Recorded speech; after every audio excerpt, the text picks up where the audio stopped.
Bonjour et bienvenue dans Prière inspirée pour cette semaine spéciale. Une semaine de prière et d'enseignement pour discerner les faux serviteurs de Dieu dans votre vie, les faux prophètes. Et pour cela, pendant ces 4 premières émissions, je vais vous donner 7 clés pour éprouver les faux prophètes dans vos vies. Et puis vendredi, on parlera des attitudes également qui attirent les faux prophètes, parce qu'on va voir que certaines attitudes dans nos vies peuvent attirer des personnes qui sont mal intentionnées dans nos vies. La Bible dit dans 1 Jean au chapitre 4 et au verset 1, et ce sera la référence, le passage clé de notre étude, « Bien-aimés, ne vous fiez pas à tout esprit, mais mettez les esprits à l'épreuve pour savoir s'ils sont de Dieu, car plusieurs prétendus prophètes sont venus dans le monde. » Et ça va être notre passage de référence pour cette semaine de prière. Et peut-être aujourd'hui, vous tombez sur cette émission, vous n'êtes pas du tout chrétien, vous ne connaissez rien à Dieu, mais vous êtes interrogé, intéressé à la prophétie, au monde spirituel, à l'occultisme. Et alors, cette émission, elle est là pour vous. Dieu va vous parler et je vais vous donner des choses très intéressantes qui vont venir répondre à votre soif, à la soif que vous avez dans votre cœur. Avant ça, je vais partager 3 témoignages. Une personne qui s'appelle Stéphanie, elle dit « Quelle joie de vous écrire aujourd'hui et de voir l'évolution d'Enseigne-moi. En effet, depuis le jour où j'ai accepté le Christ comme mon sauveur, Enseigne-moi et dans mon quotidien, vous m'avez accompagné et aidé à surmonter une épreuve marquante de ma vie, mais également à grandir au travers de vos enseignements. Merci à Enseigne-moi. À l'époque, je souffrais de plusieurs maux, je priais Dieu chaque jour lui demandant de me soulager et j'attendais du ciel quelque chose même lorsque j'allais à l'église catholique. Je ressortais avec toujours l'impression qu'il me manquait quelque chose sans savoir quoi. Puis je continuais à m'en remettre à Dieu chaque jour et à poursuivre sa volonté. Je l'aime depuis enfant et convaincu qu'il veut m'amener quelque part. Un jour, ma sœur me parle de quelqu'un qui peut m'aider. Il s'agissait d'un magnétiseur. Si je rentre dans les détails, ce serait long, mais j'étais sous son emprise. Peu à peu, mon état a empiré. J'entendais même des voix, je voyais des choses vraiment moches. D'ailleurs, ça a été l'expérience également de ma mère. Une nuit, j'ai pleuré, je voulais mettre fin à tout ça. Je criais à Dieu et le pire a traversé mon esprit. Donc j'imagine le suicide. Lorsque je vis en haut d'une montagne un homme, une silhouette et une lumière éblouissante à la place de son visage, une ceinture à sa taille et une robe blanche, et il m'a parlé, il m'a dit « Viens à moi ». Il me tendait les bras et je pouvais ressentir son amour. Dieu avait répondu à ma prière, il me fallait patienter. Alors 2 jours plus tard, un ami vient prier et me parle de Jésus comme jamais je n'avais entendu parler, un Jésus glorieux et victorieux. Pour moi, ce n'était qu'une formalité, évidemment. J'ai voulu alors recevoir Jésus-Christ comme mon sauveur. Effectivement, à cause de ce qu'elle avait vécu. C'est alors que dans la pièce où nous sommes, les yeux fermés, je vois une lumière, comme si le ciel s'ouvrait dans le salon alors qu'il faisait déjà nuit dehors.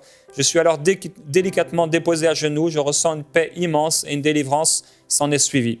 Quelques années plus tard, j'ai eu besoin d'entendre la voix de Dieu, je lui ai dit que je suis prête. Je devais savoir quoi faire pour mes enfants, qui sont les siens, concernant le baptême catholique, etc. Il dit que ce n'était pas facile, qu'elle a eu à nouveau une visite d'un ange dans la nuit. Et finalement, elle a rejoint une église locale, une église évangélique. Et elle dit, je prie pour votre ministère que j'aime et cela ne m'empêche pas aujourd'hui d'aller dans une église évangélique que le Seigneur m'a donnée. Mes enfants et surtout mon mari, que j'attends toujours pour venir à l'église, profitent de vos enseignements. Effectivement, bien sûr, Enseigne-moi, EMC TV et les différentes émissions qu'on peut faire ne sont pas là pour remplacer l'église, mais au contraire, pour être un complément de l'église locale. C'est tellement important que chacun d'entre vous puissiez être dans une église locale. Alors, gloire à Dieu pour ce témoignage de Stéphanie et pour la délivrance qui a été opérée suite à une révélation de Jésus-Christ, révélation personnelle. Et nous voyons aussi la différence entre ceux qui viennent du royaume des ténèbres avec les magnétiseurs, avec les voyants et qui peuvent apporter toutes sortes de désastres au point de vouloir se suicider, de mettre fin à sa vie. Et nous voyons ce Jésus-Christ plein de paix et plein d'amour pour nous. Une jeune fille qui écrit, elle dit « Je m'appelle », je ne vais pas dire son prénom à cause de son témoignage, elle a 13 ans et je vis en Afrique et j'aimerais vous remercier car cela faisait 5 ans que j'étais victime de la pornographie, donc depuis mes 8 ans. Je sais que c'est jeune, ma famille n'était pas au courant et j'allais me cacher. D'abord, j'ai commencé avec des simples photos, ensuite ça allait trop loin pour moi. C'était normal, je ne pensais pas que je péchais. Puis en grandissant, j'ai su que c'était un péché. Plusieurs fois, j'ai essayé d'arrêter, mais je n'y arrivais pas, je me sentais sale et je me suis mis à penser que je me moquais de Dieu parce que je m'excusais pour ensuite recommencer. Après, j'ai eu honte et j'ai délaissé la prière. Mais un jour, j'ai trouvé votre chaîne YouTube. Au début, je la négligeais jusqu'à m'en désabonner. Mais un jour, j'ai trouvé la série de prières pour les 12 à 17 ans. Et cela m'a transformé. Vous vous souvenez, c'était il n'y a pas si longtemps que ça. J'ai été tellement contente, j'ai beaucoup pleuré, car tout ce que vous disiez, je le ressentais, je le gardais au fond de moi. Mais Dieu m'a libéré. Je me sens totalement libre. Je n'ai même plus envie de regarder une seule vidéo pornographique de ma vie. J'ai décidé de vivre selon la parole, de m'abandonner à lui. Je sais que ce sera dur car le diable essaiera de me tenter. Mais maintenant, je ne reculerai plus car je sais que Dieu sera toujours avec moi. Que Dieu vous bénisse. Je vous remercie tellement d'avoir créé cette chaîne. Et cette chaîne, c'est EMCI TV. Gloire à Dieu pour ce beau témoignage. Et nous te bénissons vraiment, nous bénissons ta vie. Et j'ai eu l'occasion de t'écrire personnellement. Un autre témoignage avant de passer à l'enseignement. Franz qui écrit « J'aimerais témoigner de ce que Dieu a fait par le biais du ministère Enseigne-moi, plus particulièrement l'émission Prière inspirée. Il y a environ 1 an, une sœur m'avait partagé le site enseigne-moi.com et j'ai naturellement adhéré à la vision du site. J'ai commencé à suivre toutes les émissions, y compris Paroles de femmes. Je rends grâce à Dieu car durant cette période, Dieu m'a fait grâce d'avoir une soif de connaître davantage le Seigneur Jésus, étant donné que j'étais encore dans la religion non convertie, ne connaissant que les prières aux saints. J'avais soif d'avoir une relation intime avec le Seigneur et à travers les émissions de prières inspirées, j'ai fait l'appel au salut le 29 juillet 2016 et quelques semaines plus tard, par le même canal, j'ai été baptisé du Saint-Esprit. Que toute la gloire soit rendue à Jésus-Christ. Je n'avais pas d'église où grandir et je ressentais ce besoin de me baptiser pour sceller officiellement mon appartenance à Christ. Pour faire court, après un moment de jeûne et de prière, le Saint-Esprit m'a conduit vers l'église Impact Centre Chrétien, dans laquelle je me suis baptisé en janvier 2017 et où je sers aujourd'hui, où la richesse des enseignements me font grandir à travers le pasteur Yvan. Gloire à Dieu. On remercie le Seigneur pour ce qu'il fait dans vos vies personnelles. Et si vous aussi, vous avez été sauvés, si vous avez été baptisés du Saint-Esprit, si vous avez reçu le Seigneur, si vous avez vécu une expérience personnelle avec le Seigneur Jésus-Christ à travers l'émission Prière inspirée ou d'autres émissions, envoyez-nous ces témoignages parce que quand vous les écoutez, vous êtes vous-même bénis et certainement ceux qui les écoutent peuvent se dire « Si cette personne a vécu ça, je peux également vivre cela ». Alors aujourd'hui, je vais commencer à vous donner 7 clés pour éprouver les faux prophètes, les faux serviteurs de Dieu dans votre vie personnelle. Et dans 1 Jean chapitre 4 et au verset 1, il est écrit « Bien-aimés, ne vous fiez pas à tout esprit, mais mettez les esprits à l'épreuve pour savoir s'ils sont de Dieu, car plusieurs prétendus prophètes sont venus dans le monde. Voici comment identifier l'Esprit de Dieu. Tout esprit qui reconnaît que Jésus est le Messie venu en homme est de Dieu. Et si un esprit ne reconnaît pas que Jésus est le Messie venu en homme, il n'est pas de Dieu. C'est l'esprit de l'Antichrist. Vous avez appris sa venue et maintenant déjà il est dans le monde.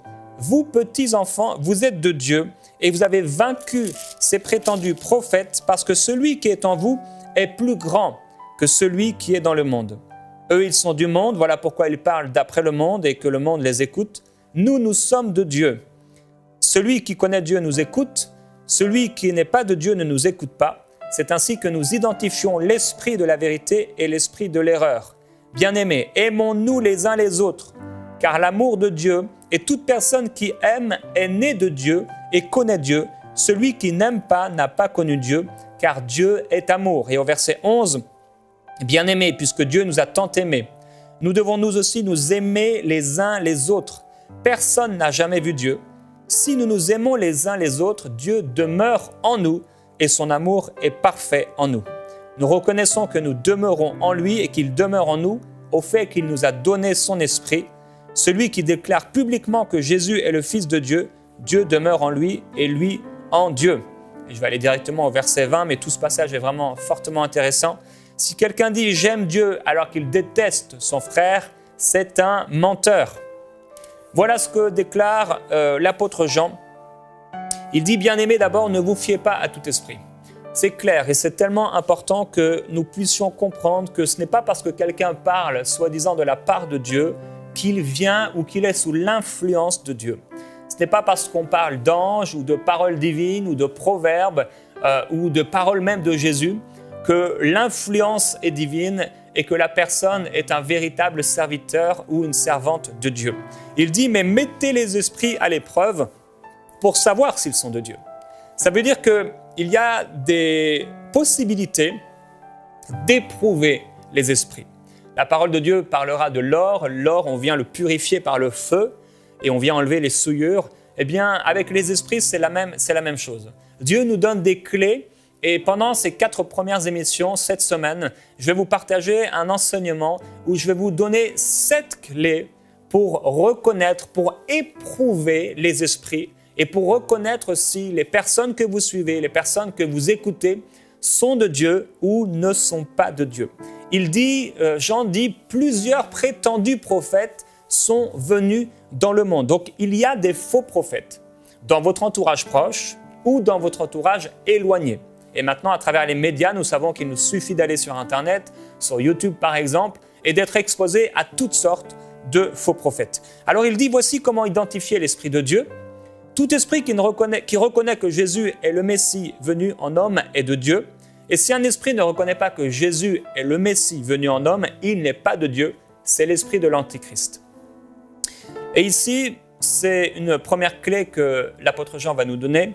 Mais si on lit juste ces 2 versets en oubliant, en omettant le contexte, c'est un danger de ne lire que ce passage et de ne pas le lire dans son contexte. Parce que beaucoup de gens se sont fait justement tromper par des faux serviteurs de Dieu, parce que ces serviteurs reconnaissaient Jésus-Christ venu en chair.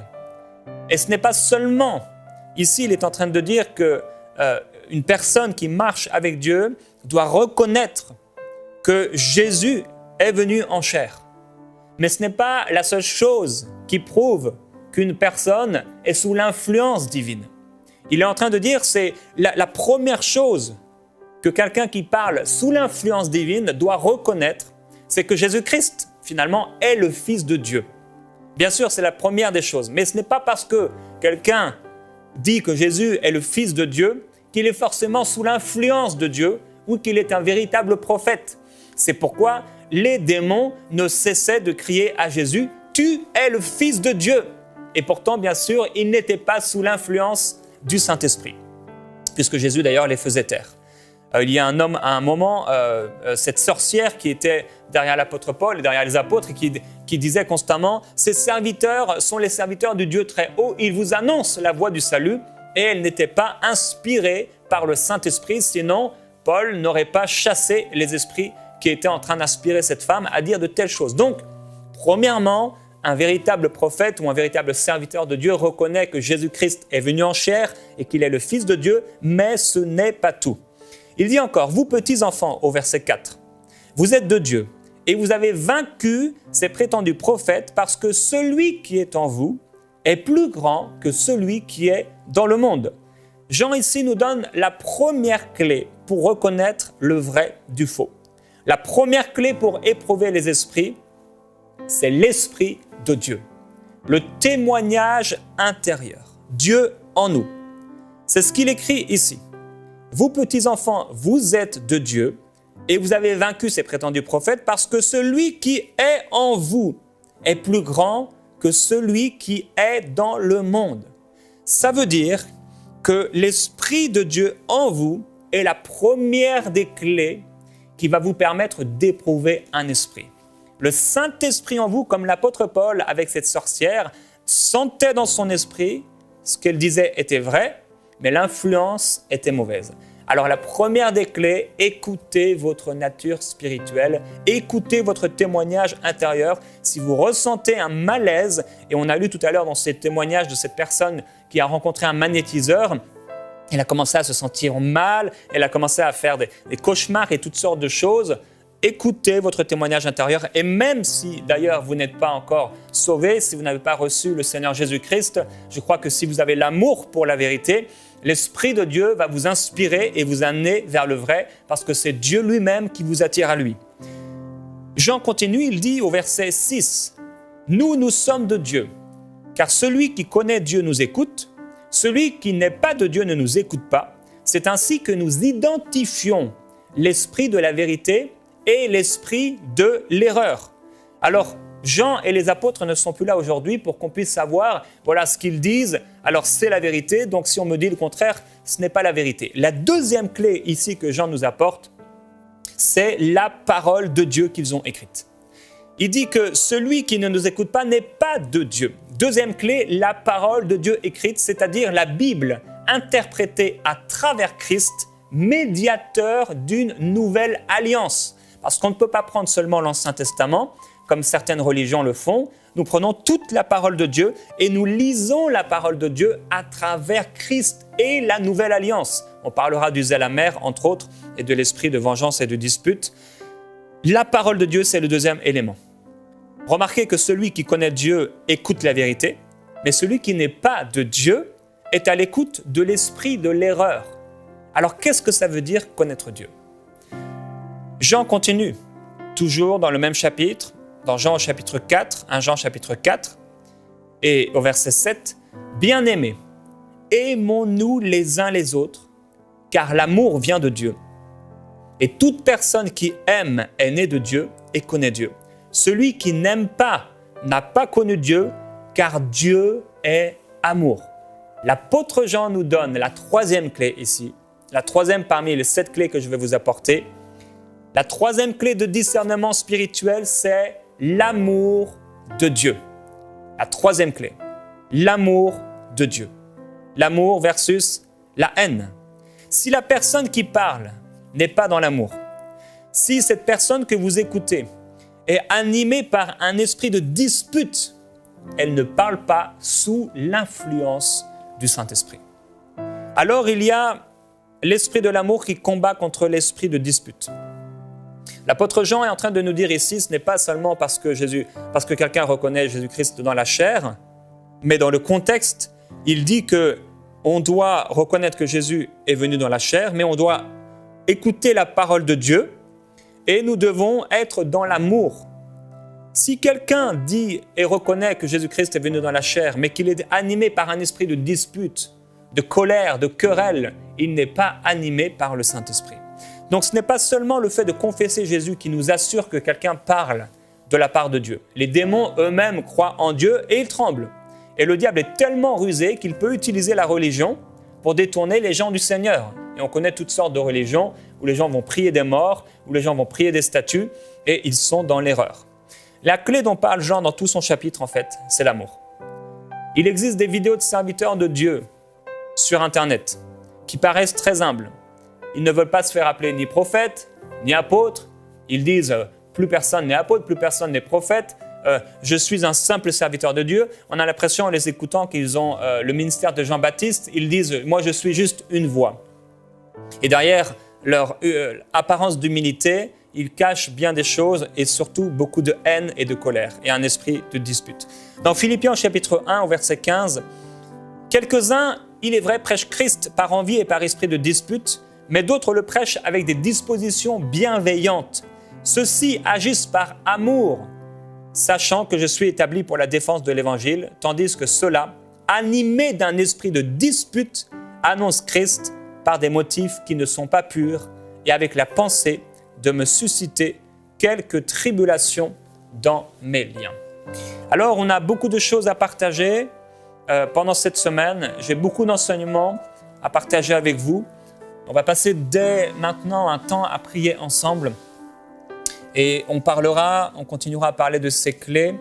Je vais aller beaucoup plus loin, beaucoup plus profondément dans les textes. On parlera de l'esprit de dispute, entre autres. Maintenant, vous écoutez cette émission et on a parlé déjà de 3 clés. 3 clés que Dieu nous donne pour éprouver, pour savoir si un prophète vient de Dieu ou ne vient pas de Dieu. Et je voudrais tout simplement qu'on commence à prier maintenant. Et vous pouvez, là où vous êtes, fermer vos yeux, si vous le pouvez. Et je veux d'abord te remercier, Père, pour le Saint-Esprit. Et là où vous êtes également, remerciez Dieu pour son Esprit. Remerciez-le d'avoir envoyé le Saint-Esprit dans votre vie, d'avoir envoyé le Saint-Esprit dans le monde. Père, on veut te remercier ensemble et te dire réellement merci, être reconnaissant et pas faire comme si c'était une chose qui nous était due. Nous voulons être reconnaissants pour ta présence, Saint-Esprit. Merci parce que tu es l'Esprit de Dieu. Tu es l'Esprit de la vérité. Et grâce à toi, Saint-Esprit, nous pouvons reconnaître si un serviteur, quelqu'un qui se fait passer pour un serviteur de Dieu, est vrai ou faux. Et nous pouvons également reconnaître un faux prophète d'un vrai prophète. Mais aussi grâce à toi, Saint-Esprit, on peut reconnaître par ton esprit en nous, par ta présence en nous, nous pouvons reconnaître si quelqu'un qui nous parle, peut-être même s'il est sauvé, parle sous l'influence de l'esprit, ou peut-être comme Saül, qui était sous une influence satanique, animé par des esprits impurs, alors qu'il était censé te servir. On veut te dire merci, Saint-Esprit, et t'accueillir dans nos vies. Accueillez le Saint-Esprit là où vous êtes dans votre vie. Dites-lui, Saint-Esprit, je vais te donner vraiment toute la place dans ma vie. Peut-être vous n'avez pas l'habitude de faire ça, vous êtes peut-être en ce moment dans votre cuisine, vous êtes une femme et vous êtes un peu gêné peut-être même de prier à haute voix, vous ne le faites peut-être jamais, mais avec votre bouche maintenant, exprimez-le. Vous êtes peut-être même pas chrétien ou chrétienne, mais dites, Saint-Esprit, je t'accueille dans ma maison. Je t'accueille dans ma vie. Seigneur Jésus, je t'accueille dans ma vie. J'ai soif de te connaître. Je veux être libéré et reconnaître le vrai du faux. Continuons à prier. Seigneur, merci, merci. Merci pour ton esprit en nous. Merci Saint-Esprit parce que sans toi, on ne saurait discerner le vrai du faux. Et je veux te dire merci. Et Père, je veux prier dès maintenant pour ceux qui écoutent et qui sont peut-être entourés, en contact avec des faux prophètes. Esprit de Dieu, viens fortement par leur témoignage intérieur, leur faire discerner l'existence de ces faux prophètes, le fait qu'ils sont faux. Je prie cela, Père, au nom de Jésus, pour tous ceux qui écoutent des faux prophètes, des faux serviteurs, peut-être sur Internet, peut-être dans des conférences, peut-être dans des églises diverses. Je prie, Père, que maintenant même, à la prochaine fois où ils voudront écouter, tu viennes mettre un malaise dans leur cœur, dans leur esprit, parce qu'ils reconnaîtront que ce qui se passe n'est pas sous ton influence. Gloire à Jésus-Christ. Frères et sœurs, remercions également le Seigneur pour sa parole, la parole écrite de Dieu à travers Jésus-Christ, le médiateur d'une nouvelle alliance. Remercions Dieu d'avoir envoyé Jésus-Christ. Père, on veut te remercier et te dire merci, vraiment, de tout notre cœur. Merci d'avoir envoyé Jésus-Christ, mourir pour nos péchés, nous donner la vie éternelle. Et ta parole déclare que la vie éternelle, c'est toi, ô Dieu. Et celui que tu as envoyé, Jésus-Christ, le Fils de Dieu. Père, merci pour la parole de Dieu. Ta parole, c'est Christ. Christ, tu es la parole.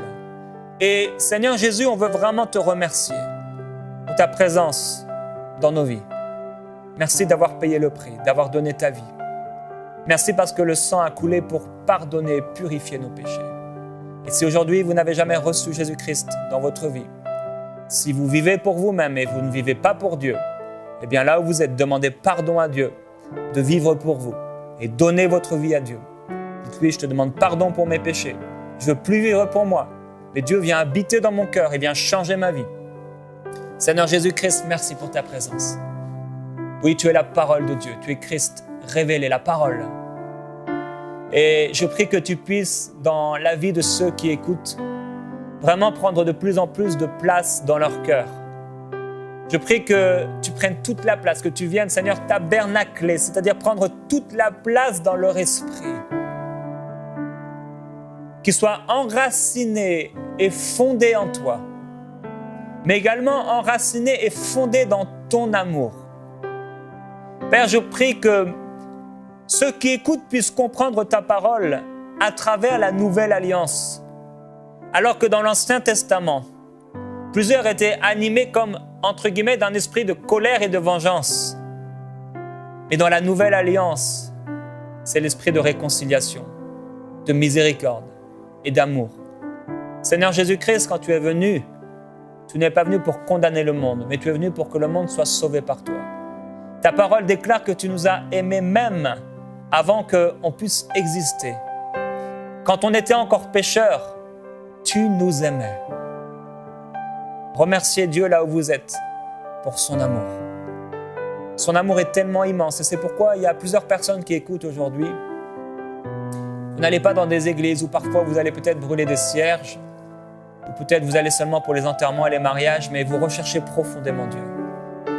Je suis convaincu qu'il y a plusieurs personnes, vous écoutez cette émission et vous êtes dans la voyance, vous êtes dans l'astrologie, vous lisez votre horoscope et vous avez soif de ces choses-là. Mais Dieu a quelque chose de meilleur pour vous. Et je veux prier pour vous maintenant même.